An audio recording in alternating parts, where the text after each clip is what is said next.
Hello and welcome to the program. Thank you very much. So, Cameroon plays host to 1,000 of refugees from neighboring countries like the Central African Republic. How are you managing the situation of this group of persons in the country? Or what's the situation like? What's the situation of refugees in Cameroon? Thank you very much. First of all, I can say we have almost 500,000 refugees in Cameroon. Exactly 480,000 refugees in Cameroon.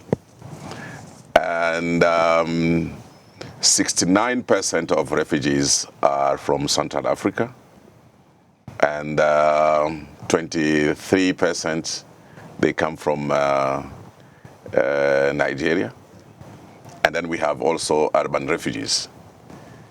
And 1% of them are from 40 different nationalities. Starting from people from DRC to Syrian and so on. So Cameroon is a country of hospitality. And then secondly, Cameroon also has a very progressive law on the refugee, which means the normative framework in Cameroon is quite good for the protection of refugees. And the law 2005/006 is giving the same right to refugees like to national in Cameroon. Now, this same right will also mean right to education, right to work. Exactly. In order for us to live well and earn something. So, taking into consideration the plight of this group of vulnerable persons, because they are vulnerable. How does the UN refugee in Cameroon facilitate their socio-economic inclusion? I can say that it's not only UN facilitating, we are working together with the government. UNHCR is there to accompany the government. So first of all, the government of Cameroon made some pledges, which means engagement to the Global Forum on Refugees in Geneva in 2019. Among the pledge, there is also the socio-economic inclusion pledges, which means that giving refugees the rights to work, the rights to education, access to primary school as national Cameroonian, and then also the facility for refugees to access university, tertiary level, at the same condition as a Cameroonian. On top of that, they have also, according to the law, the right to work at the same condition as a Cameroonian, and then also to open business. So there is already, I can say, a very good ground for refugees to benefit from the social economic opportunities in Cameroon. So I would like to have concrete examples on some of the conventions you've signed with the Cameroon government, because you mentioned earlier you don't do it on your own. Yes. It's with the government. So are they conventions you've signed to make this easy, that refugees can easily start a job or apply for a job? And even after this, do you think it brings in that conflict with Cameroonians, that they're going in for jobs that they would want to go, given that there's a large human resource but fewer job opportunities in the country? Exactly. We have signed some conventions. We have a convention on health, for example, whereby the government of Cameroon has accepted to take care of 30% of the health care for refugees. And then we have the convention with the Ministry of Job and Employment and Professional training and the Fonds National de l'Emploi, National Employment Fund. and also ILO. Together we have this convention whereby we are working together so that we can facilitate access to the decent work. Not only to work, but also the rights to be at work. And this is also recognized by the law on the refugees. So I can say again, the framework is there. But the problem, as you said, is opportunities. The problem is not the access to job, but the problem is the opportunity. Do we have opportunity to give to the refugees?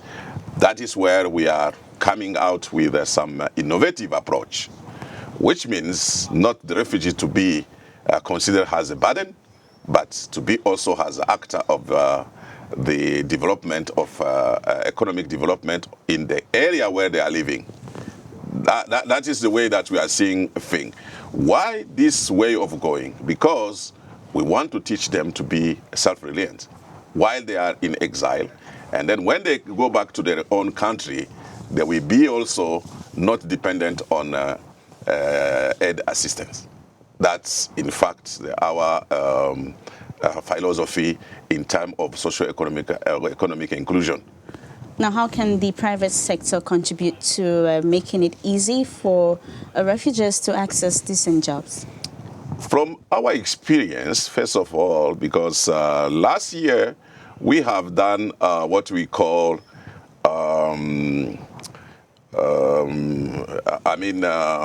we try to disseminate the global compact global compact on refugees.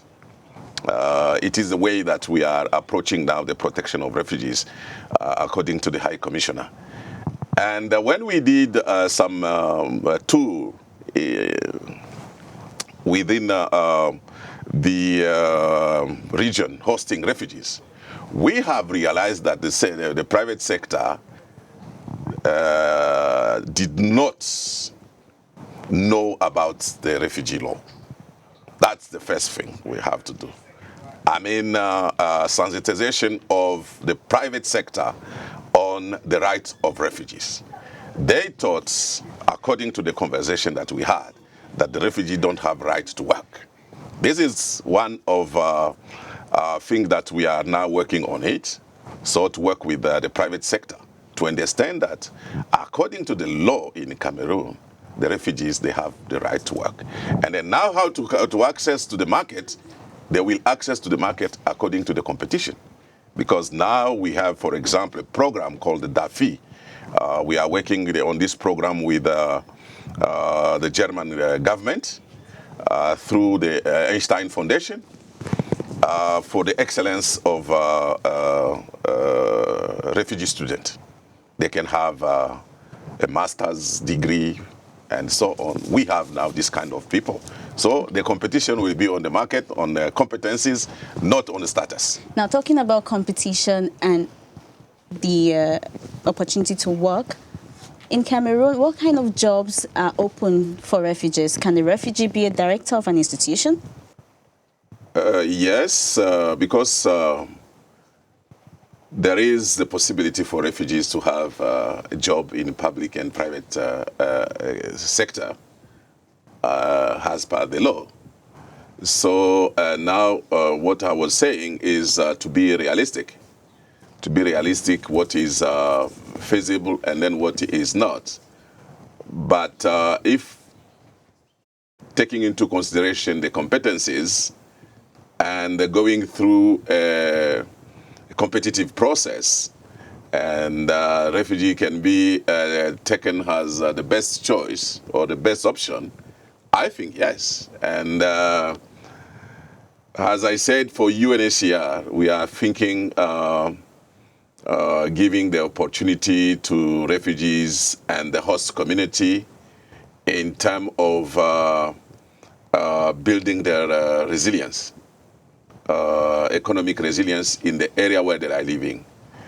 Because if you look at the area hosting the refugees, you will see that those areas, even before the arrival of the refugees, economically, they were really not well developed. So the refugees, when they come in, it became also the pressure, an additional pressure for the host community.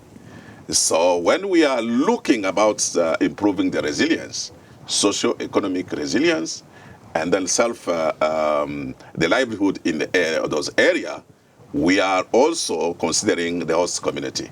So we are not doing a program not only for refugees, but including also the host community. So we maintain this fairness in terms of competition. And secondly, we are working in such a way that the refugees became not a burden for the host community, but also the actor for the development. Okay. So they can participate to the development of Cameroon. Now, I know the target is not just to make refugees comfortable in their host communities, but to also ensure they are able to return back home voluntarily, yes, where they can easily get jobs to sustain their families. So are there any plans put in place to speed up the return of refugees? Yes, because together with the government, we do what we call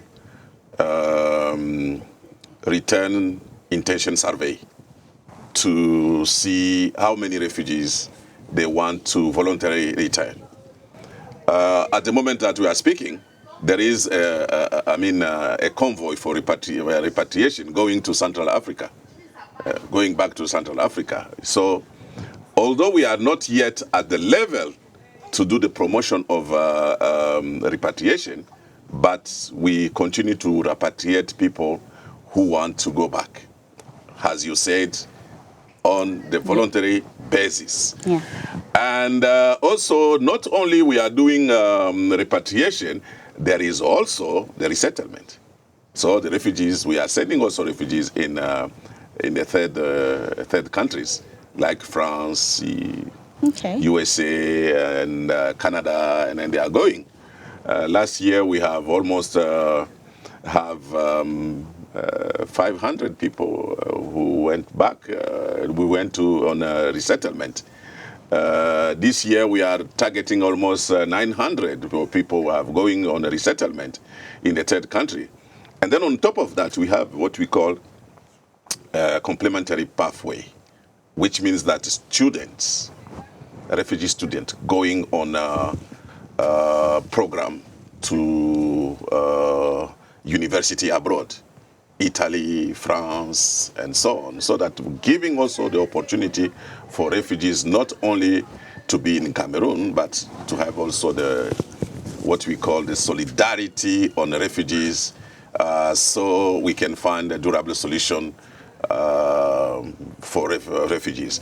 At the same time, we are working with the government of Cameroon.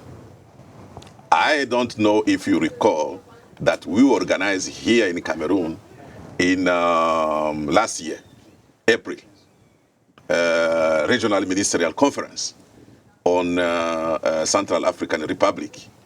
And this was effectively for us to look into all the possibilities for Central African refugees, including the return to their country of origin.